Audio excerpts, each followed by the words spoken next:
wa imamil muttaqin wa ala alihi wa sahbihi wa man da'a bi da'wati ila yaumil qiyamah, amma ba'du. Wa qala Allah Ta'ala fil Qur'anil Karim, a'udzu billahi minasyaitonir rajim. Bismillahirrahmanirrahim. Lau anna ahlal qura amanu wa taqau la fatahna alaihim barakatim minas sama'i wal ardh walakin kazzabu fa akhadahum bima kanu yaksibun al-ayah. Bapak Ibu sekalian, jamaah syiar malam rahimakumullah. Alhamdulillah ya, kita masih diberikan nikmat oleh Allah Subhanahu wa taala, nikmat iman, nikmat Islam, dan juga nikmat kesehatan, sehingga pada kesempatan malam ini kita bisa bertemu kembali lewat laman Zoom ya, untuk melanjutkan kajian kita bedah kitab sistem ekonomi Islam. Dan minggu lalu mohon maaf saya nggak bisa hadir karena masih dalam perjalanan pulang gitu kan, dari Palangkaraya ya, dari Kalimantan Tengah. Baik, pada kesempatan malam ini kita akan membahas lanjutan terkait dengan perdagangan luar negeri ya. Subtopiknya itu terkait dengan dua hal ya, neraca perdagangan dan neraca pembayaran. Kalau kita melihat di kitab aslinya, judul aslinya ya, pembahasan kita malam hari ini itu terkait dengan judulnya itu ya, di kitab aslinya itu ada yang disebut dengan Al-Mizan At-Tijari ya. Al-Mizan Tijari itu adalah neraca perdagangan ya. Kalau bahasa terjemahannya timbangan ya, perdagangan, tapi yang dimaksud di sini adalah neraca perdagangan. Kemudian topik yang kedua adalah al-alaqah nuqdiyah baina dual. Hubungan mata uang atau interaksi mata uang di antara berbagai negara. Yang ternyata kalau kita perhatikan dalam pembahasan ekonomi secara umum, yang disebut dengan alaqah nuqdiyah baina dual itu adalah ternyata tidak lain neraca pembayaran. Jadi ini yang akan kita bahas, dua topik ini pada kesempatan malam ini. Yang pertama kita membahas terkait dengan neraca perdagangan, dan yang kedua kita akan membahas terkait dengan neraca pembayaran. Kita lihat yang pertama terkait dengan neraca perdagangan, ya kan? Apa sih yang disebut neraca perdagangan? Syekh Taqiyuddin An-Nabhani itu kemudian menjelaskan, mendefinisikan yang terkait dengan neraca perdagangan itu adalah huwa al-muqaranatu ya, muqaranatu ya. Muqaranah itu adalah perbandingan ya. Jadi neraca perdagangan itu perbandingan ya, atau yang disebut dengan balance of trade ya kan. Perbandingan antara apa? Perbandingan antara nilai barang yang diekspor oleh sebuah negara dengan barang yang diimpornya. Ya. Jadi membandingkan jumlah nilai ekspor dengan jumlah nilai impor pada satu waktu tertentu. Misalnya 1 tahun, 6 bulan, atau tergantung kapan ya negara tersebut akan mengevaluasinya. Nah, dari situ kita bisa melihat untuk mengetahui ya, atau untuk menyusun neraca perdagangan itu sebenarnya sederhana itu kan. Menurut Syekh Taqiyuddin di dalam kitabnya itu, dengan meletakkan nilai barang yang diekspor di satu sisi, kemudian kita meletakkan nilai barang yang diimpor di sisi lain, maka akan terbentuklah yang disebut dengan neraca perdagangan. Nah, hasil dari neraca perdagangan sebenarnya ada kemungkinan 3. Saya sebutkan di sini 2, itu kan. Yang pertama, neraca perdagangan itu bisa positif. Ya. Artinya surplus ya. Sebaliknya itu ada neraca perdagangan yang negatif. Nah, yang ketiga ada kemungkinan tidak surplus ya tidak negatif. Ya, imbang gitu kan. Nah, kapan neraca perdagangan dikatakan positif? Neraca perdagangan sebuah negara dikatakan positif apabila nilai ekspornya lebih tinggi dibandingkan dengan impor. Ya. Kita lebih banyak menjual ke luar negeri dibandingkan dengan membeli. Ya. Nah, kebalikannya, neraca perdagangan sebuah negara itu dikatakan negatif jika nilai ekspor itu lebih rendah dibandingkan dengan nilai impor. Ini kita lihat yang disebut dengan neraca perdagangan dan 3 kemungkinan neraca perdagangan. Positif, negatif, atau BEP ya. 0 artinya. Tidak positif, tidak negatif. Tidak lebih, tidak kurang. Plus, plus bahasanya itu kan. Nah, ini yang pertama terkait dengan definisi dan fakta neraca perdagangan. Nah, yang kemudian menjadi perlu kita diskusikan berikutnya disampaikan oleh Syekh Taqiyuddin An-Nabhani. Ya. Ini contoh ya, bentar ya. Contoh neraca perdagangan. Ya. Jadi kita bisa melihat ini neraca perdagangan Indonesia. Saya ambil data yang tahun 2002 ya. Semester 1 tahun 2002. Di sini menggambarkan peningkatan yang signifikan dibandingkan dengan tahun-tahun sebelumnya. Jadi tahun 2007 ini data 5 tahun terakhir ya. 5 tahun terakhir neraca perdagangan Indonesia. Tahun 2017 ekspor dan impornya itu masih positif ya. Senilai 7,7 miliar US dollar. Nah, 2018 itu negatif karena impornya lebih banyak dibandingkan dengan ekspor. Negatif neraca pembayaran kita senilai minus 1,2 miliar US dollar.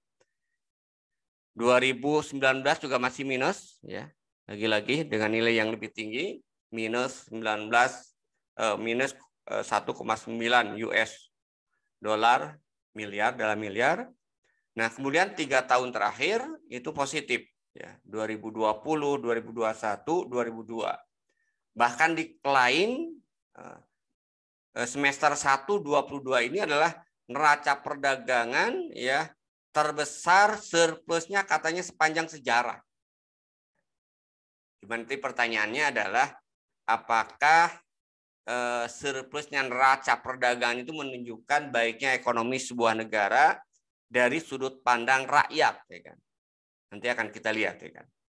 Nah, menarik apa yang kemudian membuat misalnya neraca perdagangan Indonesia itu surplus pada saat itu, ini di akhir pandemi ya tahun lalu, gitu kan? Pertama yang paling menonjol itu adalah karena kenaikan beberapa harga komoditas. Salah satunya yang melonjak itu adalah minyak sawit, kemudian juga batu bara, gitu kan. Jadi inilah yang membuat neraca perdagangan kita itu surplus.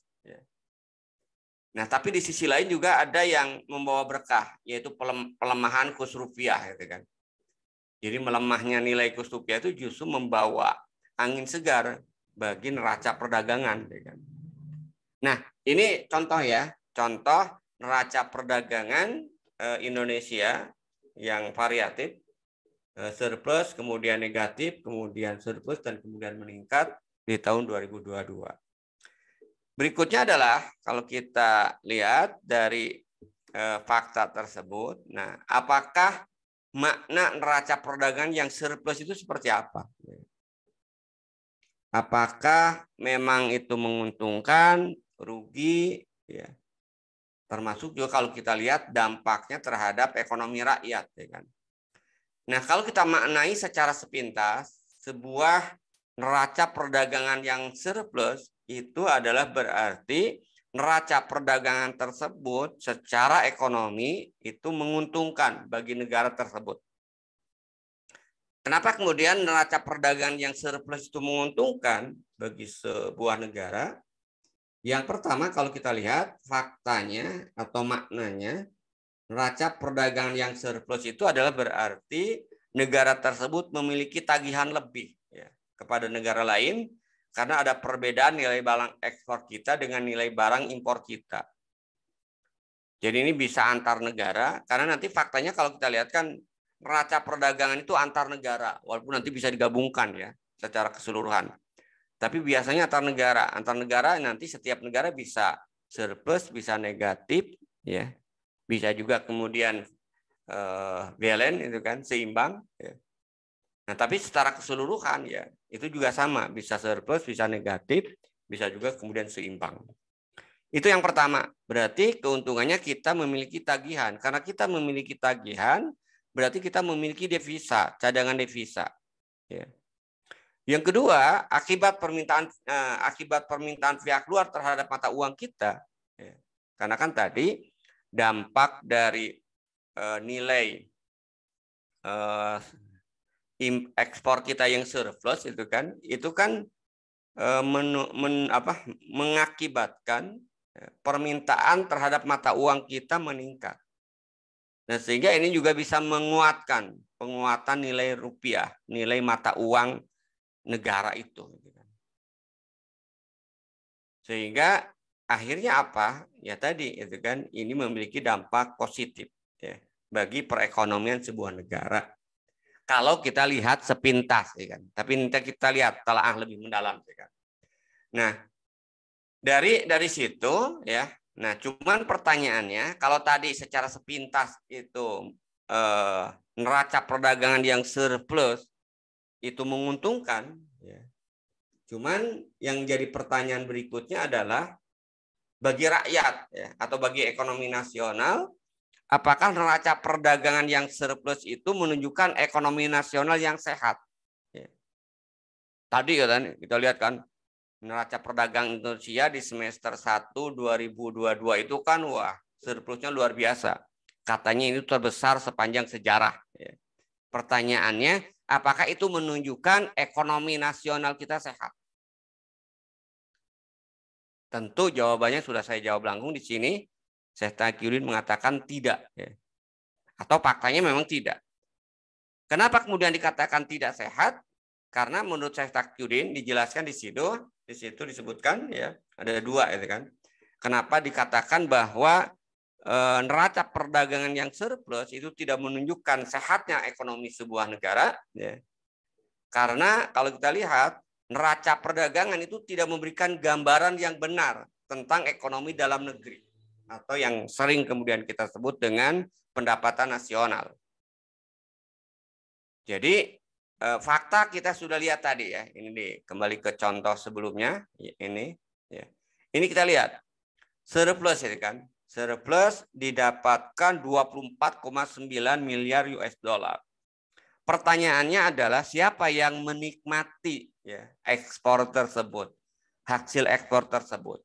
Ternyata kalau kita lihat yang menikmatinya itu ada oligarki yang menguasai batu bara. Kita lihat hampir 90% ya batu bara di Indonesia dikuasai oleh para kapitalis. Ya. Mereka lah yang diuntungkan, kan. Sementara negara harus gigit jari. Kenapa? Karena dikuasai oleh swasta. Bahkan parahnya kalau kita lihat ya dalam kasus ekspor batu bara ini karena ada sebuah kebijakan dalam Undang-Undang Omnibus Law itu disebutkan kalau perusahaan akan melakukan upaya untuk hilirisasi, artinya ada investasi lanjutan, tidak semata-mata menjual batu bara dalam bentuk bahan bakunya, baru niat aja itu sudah diberikan kompensasi 0% untuk bagi hasilnya. Jadi mereka enak banget itu kan. Jadi kalau dengan niat akan melakukan proses hilirisasi, ya, menambah value added dari batu bara, maka sudah diberikan kompensasi royalti 0%. Ini jelas sangat merugikan rakyat dan juga merugikan negara. Ya, yang diuntungkan itu adalah para kapitalis. Nah, begitu juga kita lihat surplusnya neraca perdagangan itu tidak menunjukkan sehatnya ya perekonomian sebuah negara, ya kan? Kita lihat juga dari sawit, ya kan? Ini kan yang membuat lonjakan ya ekspor kita Indonesia maksudnya di tahun 2022 itu adalah kenaikan harga CVO dunia, ya kan? Melonjak. Nah, lagi-lagi siapa yang diuntungkan? bukan rakyat juga. Karena hampir 60% ya pasar komoditas ini produksinya lagi-lagi dikuasai oleh oligarki. Jadi ini poin yang pertama, bahwa neraca perdagangan yang surplus itu tidak menunjukkan sehatnya perekonomian sebuah negara. Kenapa? Karena tadi ya perekonomian dalam negeri atau pendapatan nasional itu faktornya banyak, penentunya banyak. Jadi tidak otomatis, walaupun tadi pemerintah dengan bangga mengatakan bahwa mencatat rekor ya surplus terbesar sepanjang sejarah katanya di tahun 2002 itu tidak serta-merta menguntungkan rakyat dan menguntungkan negara. Kenapa? Karena yang menikmatinya itu bukan negara juga bukan rakyat. Negara juga hanya pajaknya aja. Yang menikmati itu adalah para oligarki tadi, para kapitalis di negara tersebut. Indonesia kasusnya. Nah, yang kedua, kenapa kemudian juga tidak bisa menggambarkan kesehatan ekonomi sebuah negara?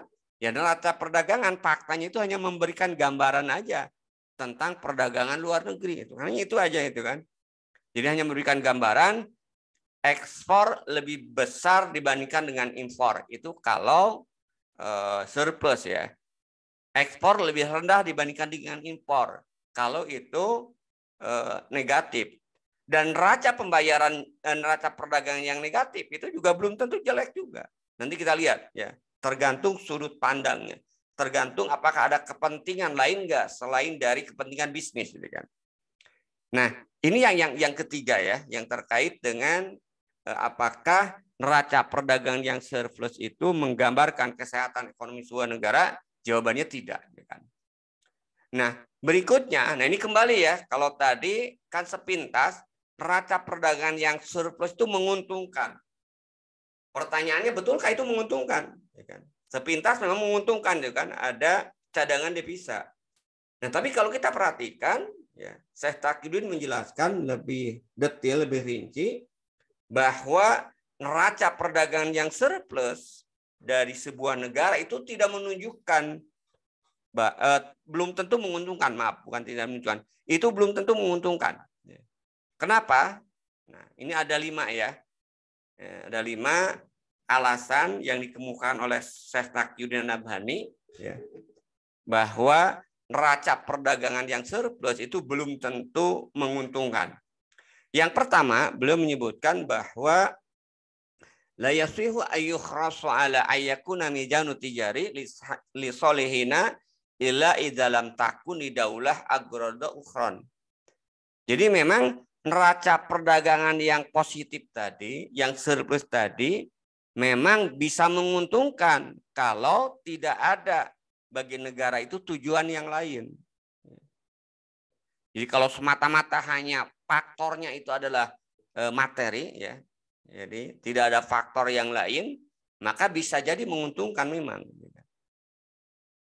Ya. Tadi jelas itu kan, karena kita lebih banyak. Tapi kalau kita teliti nanti, ya, itu belum tentu itu kan. Kenapa? Karena negara itu memiliki tujuan lain, bukan hanya sekedar tujuan ekonomi, bukan hanya sekedar untuk mendapatkan keuntungan. Nah, di poin yang kedua, Syekh Taqiyuddin menjelaskan kenapa kemudian belum tentu itu merupakan keuntungan bagi negara, ya. Ketika negara neraca perdagangnya positif. Yang kedua ini kenapa? Qad yakunu lidaulah agradun ukhra. Ya. Kenapa? Karena kadang-kadang bagi negara itu ada tujuan lain, bukan semata-mata motif ekonomi. Ya. Jadi inilah nanti yang menjadi timbangan lainnya, standar lainnya. Apakah neraca perdagangan yang surplus itu menguntungkan atau tidak? Ya. Yang pertama, setiap negara pasti punya tujuan ideologi, bil mabda'i, gitu kan. Jadi kalau tujuannya ideologi, tentu nanti timbangan itu bukan semata-mata terkait dengan bisnis ya, tapi semata-mata yang terkait dengan kepentingan ideologi. Apa kepentingan ideologi? Penyebaran ya, penyebaran ideologi ya. Atau untuk kepentingan dakwah misalnya. Ya. Bisa aja kalau untuk kepentingan dakwah ya, banyak negara itu mengirim kan, mengirim duta-dutanya, utusan-utusannya ke luar negeri, ke negeri-negeri asing. Ini kan kalau banyak yang keluar negeri itu kan banyak membutuhkan devisa. Apalagi kalau bicara nanti gitu kan, perang gitu kan. Ya keluar negerinya itu dalam rangka kemudian jihad. Ya, itu otomatis ya akan membutuhkan anggaran yang besar. Atau misalnya bisa jadi ya dalam rangka i'dad sinai, persiapan industri untuk membangun industri yang strategis. Untuk membangun industri strategis dibutuhkan misalnya bahan-bahan baku yang banyak dari luar negeri, gitu kan? Yang harus dibeli. Sementara dalam negeri kemudian tidak ada atau kurang, tidak memadai. Atau tenaga ahli misalnya untuk sementara itu kan, karena tidak ada tenaga ahli yang mumpuni, bisa saja kemudian meminta ya untuk membangun industri strategis ini, otomatis ya itu neraca perdagangannya itu akan kemungkinan itu negatif. Dan ini tidak berarti jelek gitu ya. Selama untuk tadi dalam rangka untuk membangun menyiapkan industri-industri strategis gitu kan. Ya. Atau misalnya terkait dengan hubungannya bisadil hajati untuk memenuhi kebutuhan rakyat. Ada misalnya tadi kan kita lihat kan contoh buruknya jelek menunjukkan jelek bahwa neraca perdagangan yang surplus itu dalam kasus Indonesia itu kan ironis kan, ekspor CPO luar biasa tapi rakyat di dalam negeri itu kesulitan untuk mendapatkan minyak ya sampai kemudian walaupun dapat dengan harga yang sangat mahal. Bahkan mahal pun sempat sulit harus ngantri itu kan. Kenapa? Ternyata ditimbun. Nah ini contoh itu kan. Nah bisa jadi nanti walaupun CPO dunia itu naik tinggi, negara nggak mengekspor. Kenapa? Karena yang menjadi prioritas itu adalah untuk kepentingan dalam negeri, bukan semata-mata keuntungan. Nah itu yang kedua itu kan. Kenapa bahwa neraca perdagangan yang surplus itu belum tentu menguntungkan. Tergantung ada tujuan lain enggak selain tujuan ekonomi ya, yang lebih diprioritaskan bagi sebuah negara. Tujuan ideologi, tujuan dakwah, persiapan industri strategis atau terkait dengan pemenuhan kebutuhan dalam negeri. Atau kebalikannya itu kan. Tadi ya, karena banyak kebutuhan sementara di dalam negeri dalam kondisi gagal panen misalnya, sehingga banyak harus ekspor, impor, itu kan otomatis ketika banyak impor itu kemudian akan menyebabkan neraca perdagangan kita ya bisa jadi negatif, gitu kan. Kenapa? Karena banyak impor. Tapi kalau impor itu memang untuk kepentingan rakyat, memenuhi kebutuhan rakyat, ya itu juga tidak berarti jelek ketika neraca perdagangan itu adalah negatif. Nah, itu yang kedua itu kan. Nah, kemudian yang ketiga ya, selain kepentingan ideologi, ya ini hampir sama ya. Yang ketiga itu disebutkan qad yakunu lidaula agradu ya.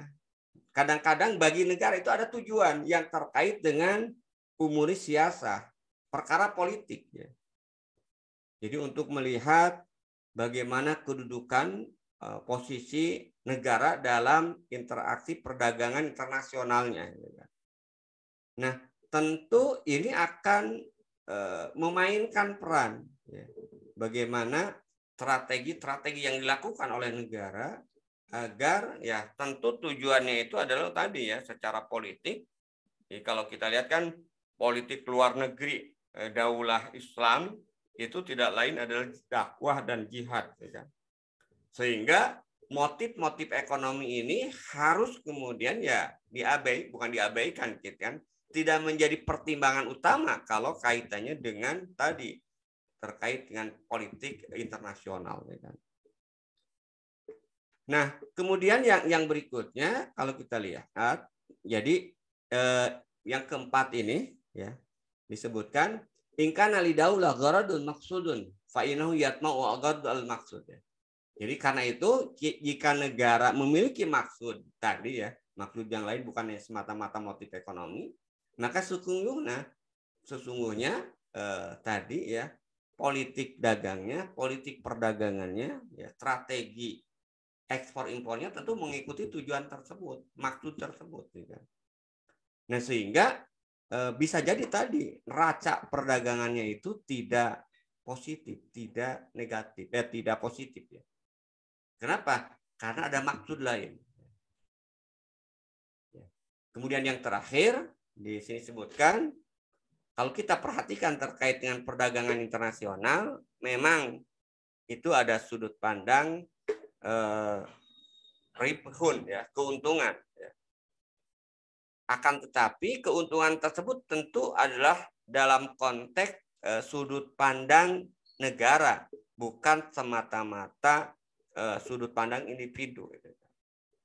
Nah, sehingga kalau kita lihat yang harus kemudian menjadi tujuan utama itu adalah tujuan negara dan eksistensi negara, tidak semata-mata untuk keuntungan pribadi individu. Makanya nanti negara bisa melarang gitu kan, ekspor walaupun itu milik individu. Nah, kita sudah bahas kan kemarin dalam konteks perdagangan luar negeri, bagaimana negara bisa melarang sebuah rakyatnya untuk melakukan ekspor ketika kemudian di dalam negeri ada kebutuhan, atau tidak dilarang kemudian melakukan ekspor kepada negara yang di situ statusnya itu kafir harbi fi'lan dan seterusnya. Jadi walaupun dalam bahasan ekonomi kita mengenal dalam bahasa kimah ya, kimatul a'mal, kita mengenal yang disebut dengan kimah madiyah, mencari keuntungan. Dalam konteks bisnis itu kan kimahnya itu madiyah, keuntungan. Tapi tentu kita akan berhadapan dengan kimah-kimah yang lainnya gitu kan. Jadi itu tidak berdiri sendiri gitu kan, kimah tersebut. Nah, jadi tidak semata-mata keuntungan, tapi juga harus memperhatikan faktor-faktor yang lain. Itulah kesimpulan ya yang terkait dengan kenapa perdagangan luar negeri, neraca perdagangan yang positif itu belum tentu menunjukkan belum tentu menguntungkan bagi negara. Itu saya kira yang poin yang pertama ya, ringkasnya yang terkait neraca perdagangan. Kemudian yang kedua, di bab yang kedua itu dibahas terkait dengan neraca pembayaran, atau di judul aslinya itu adalah interaksi uang antar negara ya. Jadi bagaimana interaksi uang antar negara. Nah, setelah saya baca isinya itu ternyata ya, kalau dalam pembahasan populer di ekonomi itu tidak lain neraca pembayaran. Ya. Jadi pembahasan yang terkait dengan interaksi uang antar negara itu sebenarnya pembahasan yang terkait dengan neraca pembayaran. Karena itu akan saya sederhanakan dengan pembahasan bab ini dengan pembahasan neraca pembayaran. Nah, apa sih yang disebut dengan neraca pembayaran? Kalau kita perhatikan, ya tadi kan ketika kemudian terjadi perdagangan internasional itu kan meniscayakan adanya interaksi mata uang antar berbagai negara itu kan. Walaupun hari ini kalau kita lihat alat pembayaran transaksi internasional itu yang disebut dengan devisa, dan standar yang digunakan itu adalah dipaksa oleh Amerika Serikat itu dolar. Nanti negara Islam tentu akan memaksa ya dengan menggunakan standar emas dan perak. Nah, hari ini karena yang berkuasanya Amerika Serikat, maka standar devisa itu adalah dolar. Sehingga Amerika Serikat bisa aja dengan seenaknya mencetak dolar yang bisa digunakan untuk membayar transaksi internasional. Nah, kembali ke sini, jadi transaksi interaksi uang antar negara itu ya muncul kenapa? Karena ada ekspor dan impor itu kan. Nah, sehingga disitulah ketika ada ekspor dan impor itu kan ada pembayaran. Pembayaran secara sistematis memunculkan neraca keseimbangan. Itulah yang disebut dengan neraca pembayaran. Sehingga neraca pembayaran ini kemudian didefinisikan adalah ikhtisar, ringkasan secara sistemik dari semua transaksi ekonomi dengan luar negeri selama jangka waktu tertentu yang itu dinyatakan dalam bentuk uang. Karena faktanya nanti kalau kita lihat transaksi itu tidak selalu uang, tapi ya untuk menentukan pembayaran ini, ya kan, surplus atau minusnya tadi neraca perdagangan tentu harus dinyatakan dengan uang. Nah, yang dicatat ya dari neraca pembayaran itu ada sebelah kredit, adalah semua transaksi yang menghasilkan atau memasukkan devisa atau menimbulkan tagihan terhadap luar negeri. Kemudian sebaliknya yang di sisi debitnya ya di sebelah kanannya yang dicantumkan itu adalah segala transaksi yang mengurangi jumlah devisa. Ya, yang dikredit itu menambah semua devisa, yang di debit itu mengurangi semua devisa yang muncul akibat pembayaran atau yang menimbulkan utang terhadap luar negeri. Nah, neraca pembayaran itu tidak menunjukkan besarnya modal suatu negara. Jadi neraca pembayaran itu hanya menunjukkan tadi aja lalu lintas ya. Lalu lintas keluar masuk uang antara satu negara dengan negara yang lainnya. Jadi tidak menggambarkan posisi modal suatu negara. Nah, kalau kita lihat secara ini ya, secara ekonomi umum ya. Komponen neraca pembayaran itu tadi di debitnya yang mengurangi devisa, di kreditnya itu yang menambah devisa. Apa saja? Yang pertama tadi neraca perdagangan. Jadi salah satu komponen dari neraca pembayaran itu adalah neraca perdagangan. Nah, neraca perdagangan seperti yang kita lihat tadi kan, ada impor barang, ya, ada ekspor barang. Ya. Impor barang ini mengurangi devisa, ya. Sementara ekspor barang itu menambah devisa. Makanya tadi kan, dari transaksi neraca perdagangan ini bisa surplus, bisa negatif, bisa juga kemudian break even ya, tidak kurang, tidak lebih. Kan? Impor dan ekspornya dalam posisi yang sama. Nah, jadi ini yang pertama, kan. Yang kedua, kalau kita lihat ada transaksi internasional itu transaksi yang terkait dengan jasa, tenaga ahli gitu kan. Kita butuh tenaga ahli. Atau kebalikannya, tenaga ahli kita kemudian digunakan oleh negara lain. Dan itu akan memunculkan transaksi. Nah, makanya kan kalau kita lihat sekarang, sayangnya kalau kita banyak mengirimnya bukan tenaga ahli kan, IRT gitu kan, pembantu rumah tangga gitu kan. Sehingga sekarang kan sering disebut juga pahlawan devisa gitu kan.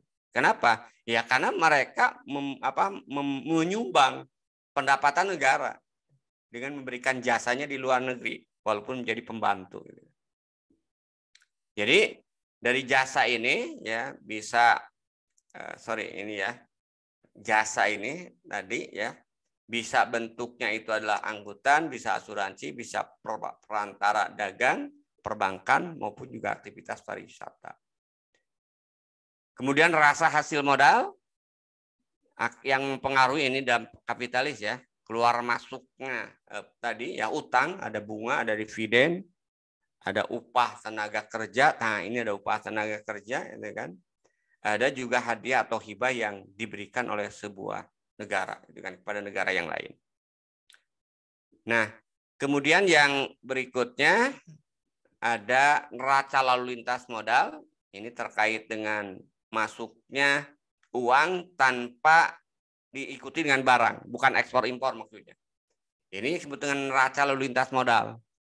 Jadi bisa kita menerima modal dari dalam negeri, bisa kemudian kita mengeluarkan investasi di luar negeri ya. Ini semua mempengaruhi keluar masuknya mata uang kita.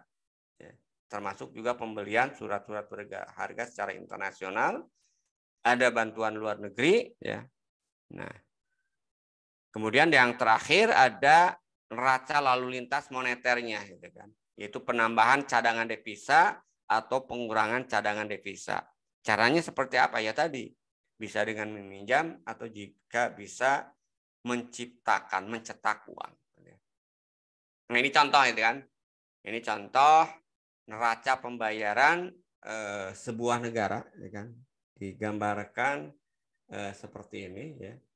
Misalnya di debitnya negara itu impor barang, menerima jasa, membayar bunga ya. Kemudian di kreditnya ekspor barang, pemberian jasa, bunga yang diterima. Nah, kita lihat ya. Neraca perdagangannya impornya 800, ekspornya 850, berarti positif ya dari neraca perdagangan ini. Kemudian jasa yang kemudian diterima ya itu 150, tenaga ahli yang datang ya. Kemudian jasa yang harus dibayar, yang menerima pembayaran 50 sehingga minus gitu kan. Kemudian bunga ya, yang dikeluarkan pengeluarannya atas utang, bukan yang diterima, nah ini negatif. Begitu juga rekening Dari sini kita bisa melihat ada minus ya. Ini yang disebut dengan rekening berjalan, current account ya. Ini dari impor, penerimaan jasa dan bunga itu pengeluarannya 1050, sementara penerimaannya 910, sehingga dalam posisi negatif ya, minus 140. Kemudian lalu lintas modal, misalnya ada pinjaman yang diterima dan pinjaman yang diberikan ya. Pinjaman yang diterima, kredit yang diberikan 500 ya, kredit yang diterima 620, ada masuk uang 120 dan seterusnya. Kemudian penambahan cadangan emas devisa minus 120 ya. Kemudian pengurangan cadangan devisa 140 sehingga ada surplus 120. Nah, dari sini kesimpulannya dari neraca pembayaran ini, negara ini mengalami surplus yang ini 20. Itu contoh ya yang terkait dengan neraca pembayaran. Nah, kita lihat fakta dari angka-angka itu. Kalau kita lihat muncul nanti itu ada yang disebut dengan keseimbangan neraca pembayaran. Ya. Jadi kalau kita perhatikan rumah tangga besar sebuah negara itu tentu tidak dapat terus-menerus membelanjakan, membeli barang dari luar negeri. Lebih banyak dibandingkan dengan yang diterima sebagai penghasilan dari ekspor. Ya, itu tadi yang saya gambarkan di awal tadi. Tentu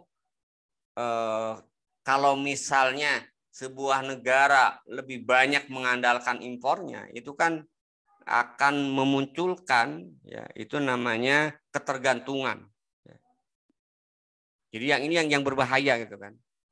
Jadi kalau dalam jangka waktu tahun 2 tahun ya kan ada tujuan tadi ya, tujuan persiapan industri, pembangunan industri strategis atau untuk kepentingan dakwah dan sebagainya, ya boleh aja itu kemudian negatif. Tapi kalau selamanya kemudian negatif terus menerus, ya seperti Indonesia yang banyak utangnya itu kan, ekspor karena banyak ekspornya, banyak impornya maaf. Itu kan mengakibatkan ketergantungan. Bahkan lebih parah lagi kalau kaitannya dengan impor pangan, itu menghilangkan kedaulatan pangan. Dan tentu ini bahaya. Itu harus kemudian dicegah terjadinya ketergantungan terhadap barang-barang impor. Sehingga setiap negara itu harus senantiasa mengusahakan agar neraca pembayarannya sedapat mungkin seimbang. Kalau lebih bagus bahkan surplus gitu kan tadi gitu kan. Nah, bagaimana yang dimaksud dengan keseimbangan tersebut tentu bukan hanya sekedar keseimbangan dalam semata-mata formalitas pembukuan gitu kan. Tapi yang penting itu adalah keseimbangan secara material tadi, basic balance gitu kan. Karena kalau keseimbangan formal tadi bisa ditutupinya dengan utang. Ya artinya kan imbang tapi utang. Itulah contoh APBN kita kan, dulu itu kan. APBN berimbang gitu kan. Bukan imbang sebenarnya itu kan. Ya. Tapi APBN yang senantiasa ditutupi dengan utang. Nah, kalau sekarang istilahnya itu apa adanya. Tapi tetap aja ya utang itu kan negatif. Nah, jadi kalau kita lihat rekening yang berjalan jarang tepat seimbang dan sewaktu dapat berubah. Yang penting bagaimana dengan rekening totalnya. Nah, yang terakhir kalau kita lihat ini kondisi ya. Jika jumlah penerimaan lebih besar daripada jumlah pembayarannya, tadi neraca pembayaran disebut aktif karena cadangan devisa senantiasa bertambah. Sebaliknya, jika yang dibayar lebih besar dari penerimaan, maka neraca pembayaran disebut dengan pasif. Jadi kalau neraca perdagangan tadi surplus dan negatif ya. Kalau neraca pembayaran istilahnya itu adalah aktif dan pasif. Nah, tentu ketika neraca pembayarannya dalam kondisi pasif, itu harus ditutup dengan pengeluaran devisa. Dan ini tentu akan menyebabkan cadangan devisa akan semakin menipis. Nah, bagaimana kemudian menambah cadangan devisa? Kalau kita lihat, kalau IMF ya, itu menyarankan nambah utang. Ya, dalam kapitalis untuk menutupi defisit tadi dengan menambah utang. Nah, tapi sebaliknya kalau kita lihat dalam Islam itu ketika kemudian terjadi defisit neraca pembayaran atau neraca pembayaran yang pasif, itu tidak boleh negara melakukan penyeimbangnya, balance-nya itu dengan cara utang. Ya. Kenapa? Ya tadi, utang ini adalah sesuatu yang tidak sehat. Apalagi kalau utang sekarang dalam sistem ekonomi kapitalis, di mana utang itu ya tidak ada yang tanpa bunga, tanpa riba. Walaupun nanti tanpa riba, tanpa bunga pun itu tidak diperbolehkan, ya, kecuali memang keadaan mendesak. Tapi kalau ini sudah menjadi sebuah kebiasaan, tentu tidak diperbolehkan. Nah, bagaimana agar kita bisa mengatasi neraca perdagangan yang negatif atau neraca perdagangan yang pasif? Tentu yang harus kemudian dilakukan oleh negara adalah tadi ya, bagaimana menguatkan mata uang kita atau dengan komoditas yang kita miliki. Nah, makanya kalau mata uang yang digunakan dalam transaksi internasional itu adalah emas dan perak, ini kan ketika kita menghadapi defisit, ya, neraca perdagangan kita yang pasif, ya, tinggal kita drop aja, gitu kan, dengan emas kita ditambah, gitu kan. Tapi kalau ini kan nggak bisa kan, hari ini semata-mata ya harus dipisah. Gitu. Yang standar itu kadang-kadang dolar, gitu kan. Atau ya tadi dengan meningkatkan komoditas yang kita miliki. Atau cara lain apa? Mengurangi impor, gitu kan. Agar ya tadi kita tidak banyak mengeluarkan devisa sehingga kemudian kita bisa mengendalikan neraca pembayaran maupun neraca perdagangan kita.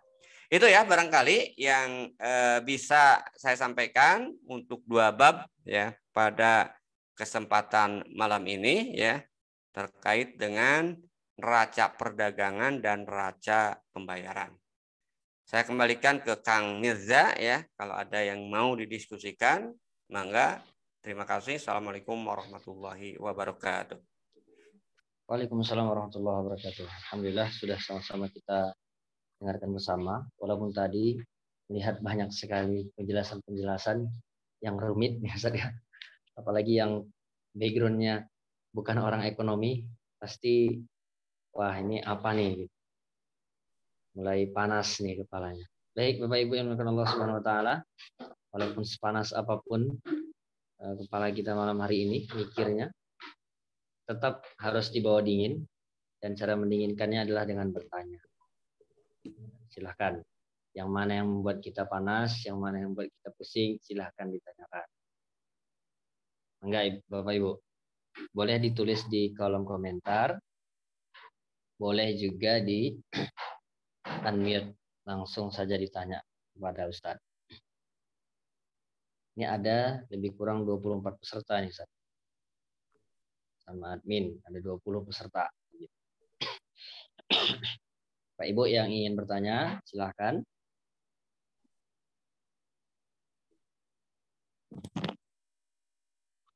Ya, boleh dipersiapkan dulu pertanyaannya.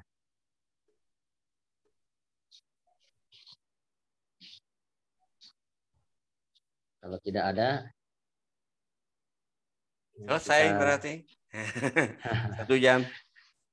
Tidak ada berarti kesempatan buat Ustadz untuk istirahat jadi ya Bapak Ibu. Iya. Sudah sangat lelah tuh sepertinya seharian beraktivitas. Ya Bapak Ibu, mangga silakan kalau ada yang mau bertanya. Langsung ditulis di komentar. Izin bertanya Ustadz. Ya silakan Ibu. Assalamualaikum warahmatullahi wabarakatuh. Waalaikumsalam warahmatullahi wabarakatuh. Tadi kan membahas terkait tentang neraca perdagangan dan pembayaran ya Ustadz ya. Nah, nanti dalam daulah nanti bagaimana daulah menghandle misalnya negara luar itu mau import ke negara kita maupun daulah ekspor barang dari luar. Barang-barang apa saja yang kira-kira daulah import dari luar dan barang-barang apa saja yang kira-kira daulah import keluar gitu, ekspor keluar gitu ya Ustaz. Terus apa namanya tadi? Saya lupa juga pertanyaannya. Terus supaya terjadi surplus daulah apa saja yang harus daulah persiapkan agar neraca perdagangan itu menjadi surplus gitu Ustaz. Syukran jazakillah. Baik Ibu, wa iyyakum. Syukran jazakallah ya Bu ya, karena Ustaz kita laki-laki.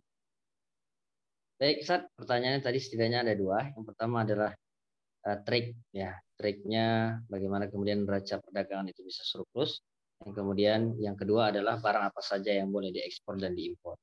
Enggak Ustaz, boleh langsung dijawab. Ya, baik. Kalau kita lihat kan pertama yang harus kemudian kita pahami kembali ya, ketika kita membahas terkait dengan perdagangan internasional. Perdagangan internasional itu kan merupakan bagian dari tidak terlepas juga dengan politik luar negeri ya. Jadi perdagangan internasional dalam Islam itu dikendalikan atau harus disesuaikan atau bahkan bisa jadi betul tadi itu bagian dari politik luar negeri. Nah, sementara politik luar negeri Islam itu kan jelas ya kan. Sandarannya itu adalah tidak lain dakwah dan jihad. Jadi inilah strategi politik luar negeri. Dan ini pula yang nanti yang kita jadikan sandaran dalam membangun hubungan perdagangan internasional. Makanya kemarin kita bahas kan bagaimana posisi warga negara, ya kan? Posisi negaranya itu kan. Ada Darul Harbi, ada Darul Mu'ahid, ya kan? Darul Harbi juga dibagi, ada Harbi Fi'lan, ada Harbi Hukman. Ya. Nah, ini tentu akan juga melahirkan kebijakan dan strategi terkait dengan ekspor dan impornya. Semua semata-mata itu didasarkan kepada kepentingan tadi, kepentingan dakwah dan kepentingan jihad. Sehingga nanti akan muncul kan barang yang dilarang diekspor itu, ya, barang apa saja. Ya. Yang dilarang diekspor itu ada dua kategori ya. Pertama barang-barang yang sifatnya strategis yang itu akan menguatkan musuh. Ya. Senjata itu kan ya. Itu akan menguatkan musuh ya. Maka itu otomatis akan kemudian dilarang. Nah, walaupun nanti ini ada dua nanti kan strategi ininya kan kemungkinannya kan tergantung negaranya. Kalau negaranya adalah kafir harbi fi'lan, ya itu nggak boleh secara mutlak kan untuk mengekspor industri barang-barang strategis ke negara tersebut. Nah, yang kedua itu adalah barang-barang yang memang dibutuhkan untuk kepentingan rakyat dalam rangka riayah. Jadi misalnya makanan dibutuhkan di dalam negeri atau minyak tadi dibutuhkan di dalam negeri, maka negara bisa melarang ekspor. Walaupun yang pemiliknya itu individu. Jadi nanti walaupun pemiliknya individu, karena itu akan merugikan, membawa doror terhadap dalam negeri, ya maka itu juga tidak diperbolehkan. Jadi saya lihat itu dua ya intinya yang kemudian harus diperhatikan oleh negara dalam konteks ekspor tadi. Yang pertama terkait dengan barang-barang strategis yang menguatkan musuh. Yang kedua adalah barang-barang yang itu justru akan melemahkan rakyat sendiri, ya, membuat doror terhadap rakyat sendiri ketika itu kemudian dilakukan ekspor. Nah, kebalikannya hampir sama juga kebijakan terkait dengan impor ini. Gitu kan.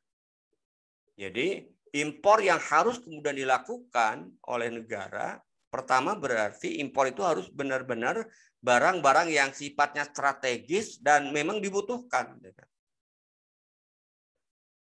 Kenapa? Karena tadi hukum asalnya kita nggak boleh kemudian menciptakan ketergantungan kepada negara kapitalis, negara asing maksudnya. Maka kita tidak boleh impor, gitu kan. Kecuali yang memang betul-betul dibutuhkan. Nah, apa yang dibutuhkan? Ya tadi biasanya barang-barang strategis, teknologi yang di negara kita mungkin belum ada, gitu kan. Nah, itu bisa itu kan. Bahkan kalau kita lihat, kalau kita perhatikan ya di di negara sekarang juga ya, mereka juga banyak yang melakukan strategi ini gitu kan, untuk menguatkan kepentingan dalam negerinya gitu kan. Yang kedua, impor yang kemudian harus kemudian dilakukan ya, itu ya betul adalah impor memang yang betul-betul dibutuhkan untuk kepentingan rakyat dalam rangka memenuhi kebutuhan pokok. Misalnya dalam kondisi negara kesulitan ya kan, karena gagal panen misalnya, atau karena misalnya ada bencana membutuhkan kebutuhan-kebutuhan pokok yang tidak ada, ya itulah yang harus kemudian menjadi prioritas impor. Jadi itu ya saya kira ya. Jadi intinya kalau saya lihat strategi atau apa yang harus dipilih dalam ekspor dan impor itu ya tadi yang terkait dengan strategis ya, kepentingan strategis, atau yang terkait dengan kebutuhan pokok yang memang itu dibutuhkan oleh rakyat ya kan. Nah, keduanya baik ekspor dan impor itu landasannya itu adalah tadi kepentingan politik luar negeri. Ya. Itu ya yang pertama itu kan. Kemudian yang kedua ya, bagaimana strategi agar terjadi surplus. Kan tadi surplus itu kan terjadi kalau ekspor lebih banyak dibandingkan dengan impor kan. Ya, kalau kita bicara strategi berarti dua yang bisa dilakukan kan. Pertama meningkatkan ekspor gitu kan, dan yang kedua mengurangi impor gitu kan. Nah, sehingga nanti tadi ini negara akan betul-betul selektif ya, terutama ketika impor gitu kan.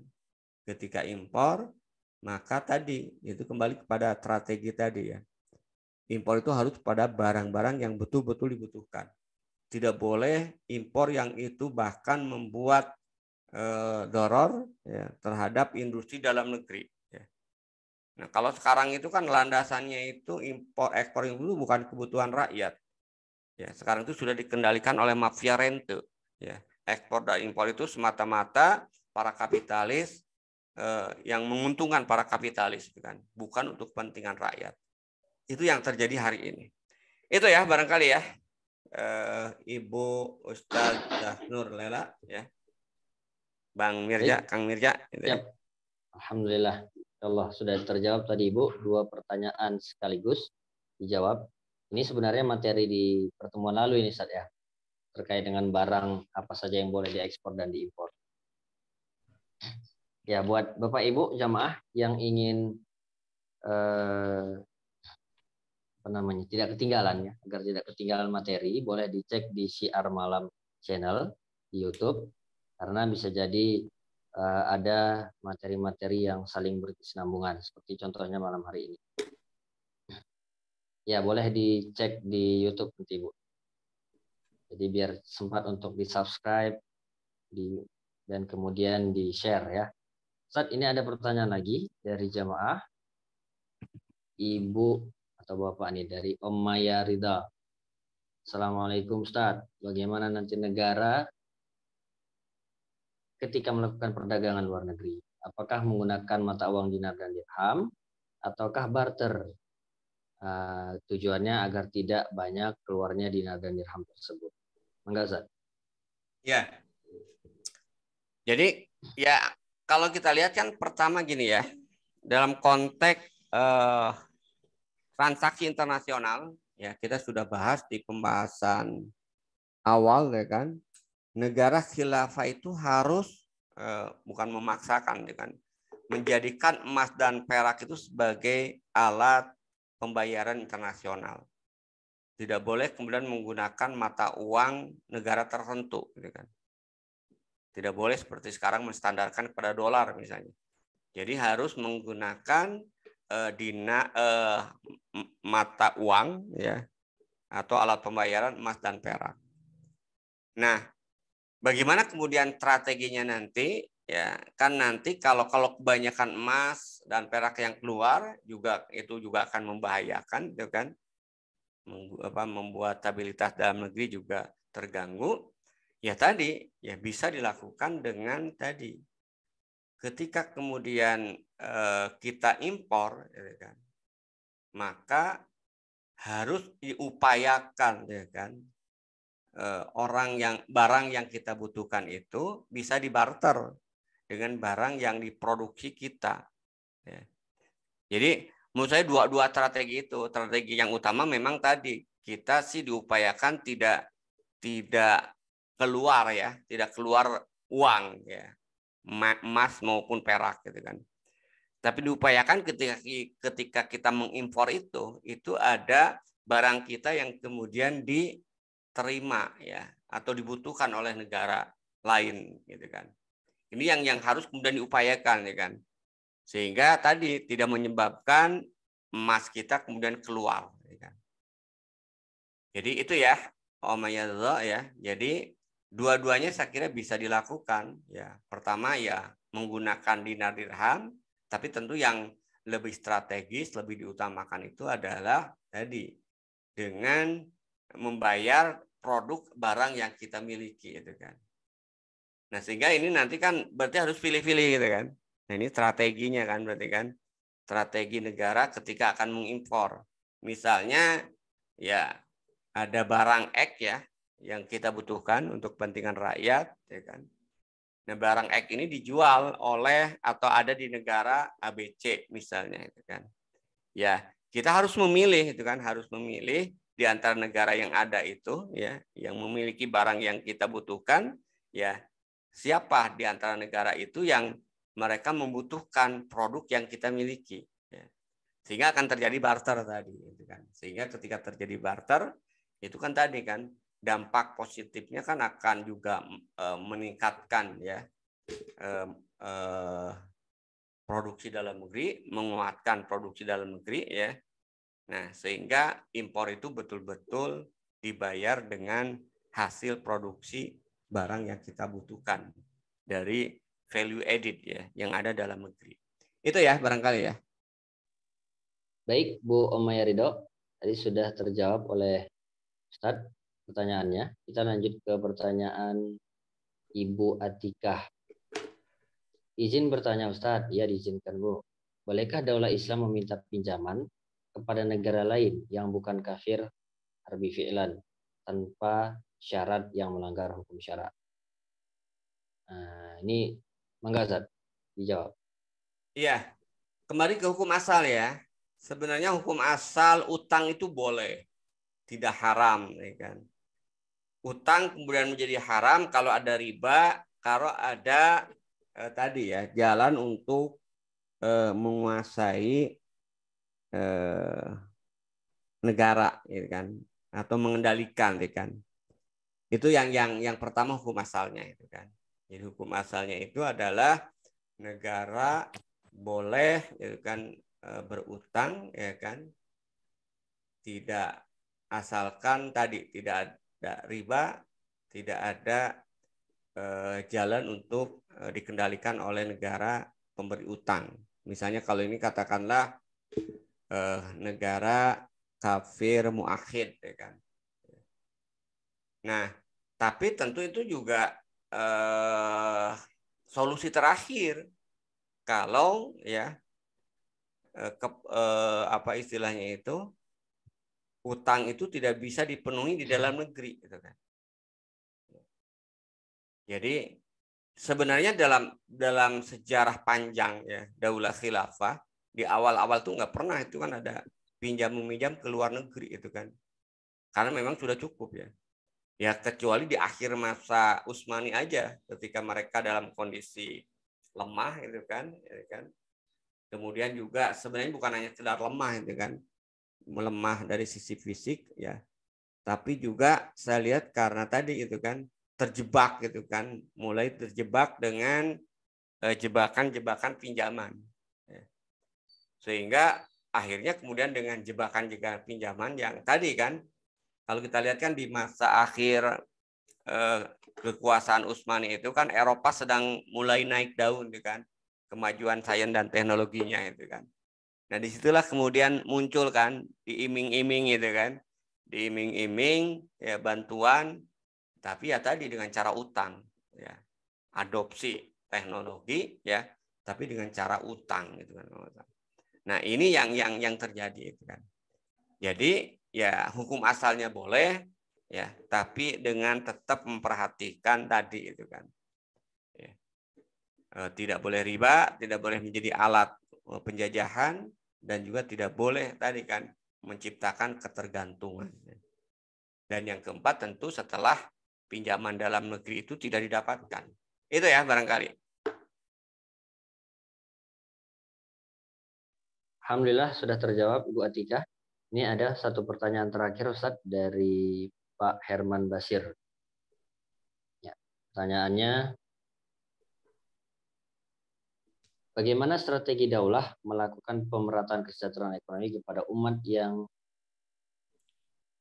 tertinggal, ya, aksesnya sulit seperti di pulau terpencil atau pegunungan.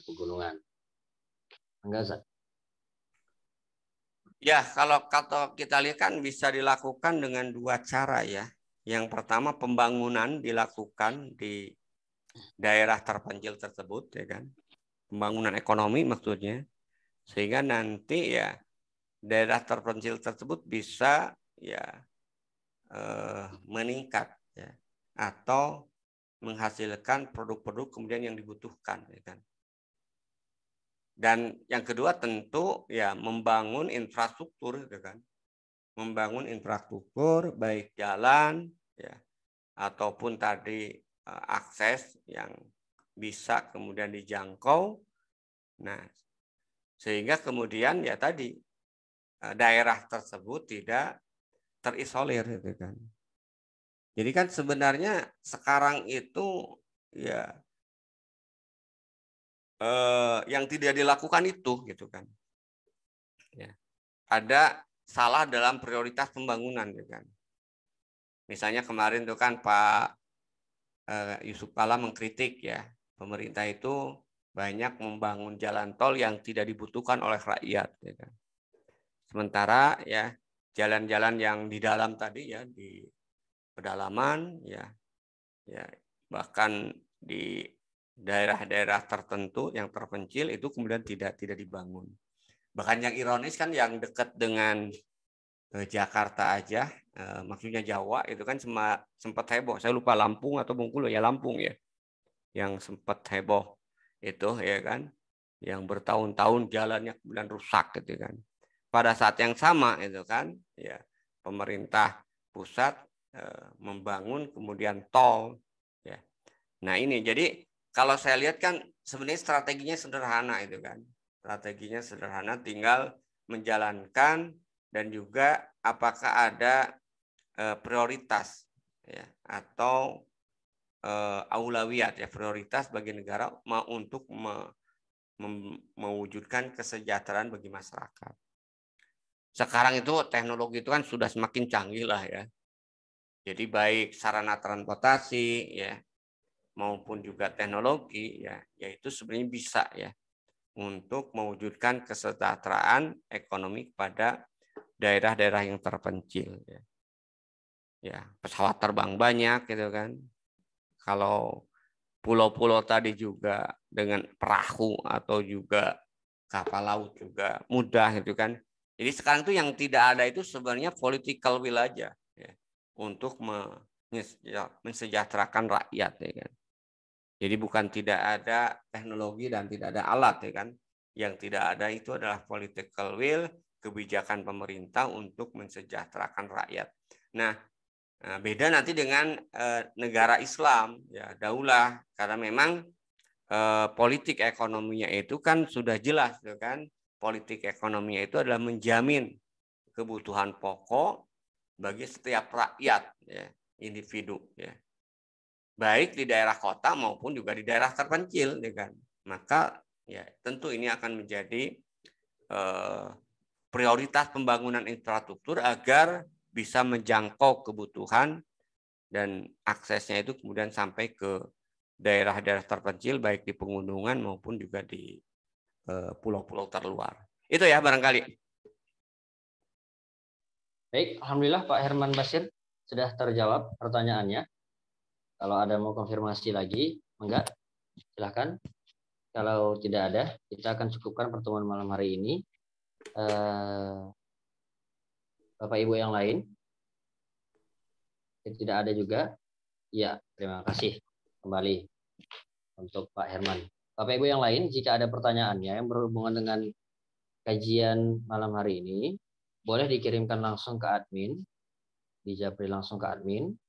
Nanti kita akan langsung forward ke Ustadz dan dikirim ke grup. Ya, Ustadz boleh langsung closing statement untuk pertemuan kita pada malam hari ini. Baik, pertama terima kasih ya ke jamaah sekalian syiar malam yang masih ya setia untuk mengikuti acara kajian bedah ekonomi Islam ini. Karena kalau kita lihat memang materi-materi terakhir itu ya materi-materi yang sebenarnya tidak terlalu berhubungan langsung dengan kita saat ini, gitu kan? Karena terkait dengan perdagangan internasional. Tapi tentu ini dibutuhkanlah untuk kita di masa mendatang ketika kita memang memiliki negara, gitu kan? Dan kita adalah calon-calon yang akan mengelola negara ini, gitu kan? Ya. Atau ya minimal transfer pengetahuan kepada anak-anak kita, ya generasi kita agar ke depan, ya kan, mereka memahami bagaimana strategi, bagaimana kemudian sistem ekonomi Islam terutama terkait dengan perdagangan internasional.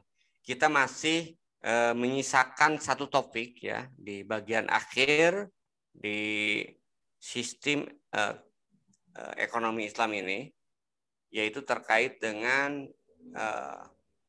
politik perdagangan luar negeri, politiknya itu kan. Jadi ada politik perdagangan luar negeri ya, yang mungkin sebenarnya juga ini juga tidak terlalu rumit karena bicara politik ya. Cuman karena faktanya aja yang kadang-kadang kita tidak begitu memahami sehingga terkesan sulit untuk memahami. Itu barangkali ya, sekali lagi ucapan terima kasih. Mudah-mudahan kita senantiasa diberikan kesehatan oleh Allah Subhanahu wa taala, diberikan kemudahan untuk memahami Islam ya. Dan yang lebih penting lagi, kita diberikan hidayah kekuatan untuk mengamalkan atau keinginan kita untuk beramal. Terima kasih atas perhatian semuanya. Jazakallah khairan kasiran. Wassalamualaikum warahmatullahi wabarakatuh. Waalaikumsalam warahmatullahi wabarakatuh. Waalaikumsalam. Alhamdulillah Bapak Ibu yang dimuliakan Allah Subhanahu wa taala, pada malam hari ini